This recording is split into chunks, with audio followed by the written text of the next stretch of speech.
তো সবাই কেমন আছো? আশা করি সবাই অনেক ভালো আছো, আমিও ভালো আছি। তো আমি আজকে গেতেছি রোডে, বরবড়া রোড। তো বরবড়া রোড একটা জায়গার নাম। তো ওখানে গেতেছি আমি কিছু মাল আনবো। তো আমি যে মাল বানাই, যে বস্তু বানাই, তো ওইটার কিছু মানে বস্তু আনা লাগবো। তো তার জন্য গেতেছি বরবড়া। তো কলগেছি এসে কলগেছি বাজার থেকে আমি বাসে যাবো। তো এনে বয়ে রয়েছি, ভালোই বৃষ্টি, তো গাড়িও নাই, বাস একটাও নাই স্টেশনে। তো আমি বয়ে রয়েছি, বাস হবো তারপরে যাবো। তো মেলা টাইম বয়ে থাকার বাস আছে, বাসে উঠছি। তো বাসে উঠে আমি গেতেছি। তো আমি খিড়কি খুলে গেলাম যে তাহলে একটু ভিডিওটা রেকর্ডিং করি। তা খিড়কি খোলা জানা, প্রচুর বৃষ্টি হইতেছে বাইরে। তো খিড়কি খুলে দিলে মানে কাপড় চোপড় ভিজা যায়, সেই জন্য খিড়কি একটা দিয়ে ক্যামেরা করছি, বেশি যেতে মানে। তো ফাইনালি আমি রোডে যা নামলাম।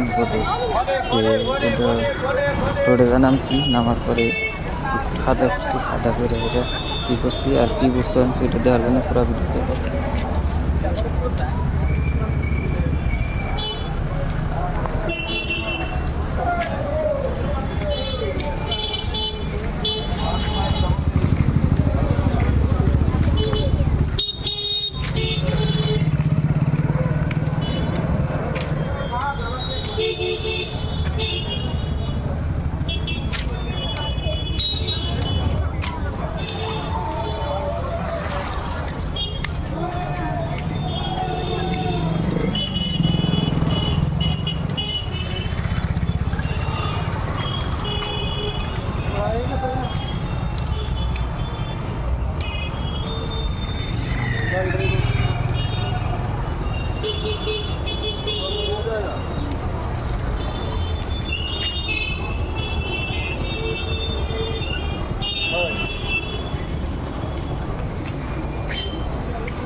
মালের কথা জিগাই না, খালি মালের দাম বাড়ছে, মাল নাই। আমার মহাজন যেরকম কয় তোমার নাকি এক বস্তা মাল খেয়ে দিছি, রেট বাড়ছে। কইলাম মানে মাল জানছেন, পয়সা টয়সা বাদ দাওছেন, তুমি পয়সা দিয়ে হামু না, ডাইরেক্ট কইছি পয়সা দিয়ে হামু না, মাল দাওছেন। ভাই মাল নিয়ে যাও, পয়সা কিছু আছে তোমার কাছে?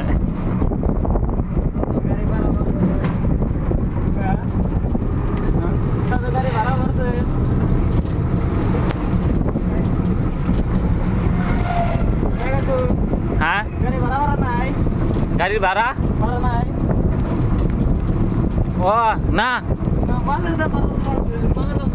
সামনে সিজন লাস্ট না, সামনে ঠান্ডা পড়বো না, ওদের সিজনের লাস্ট মাল সবে আনা বাদ দিছে। যার যেটি আছে না ওটি খালি দাম বাড়াইতেছে। মানে হলাম পুরান কাস্টমার, আমার কাছে তার দাম তো বাড়ার মানা।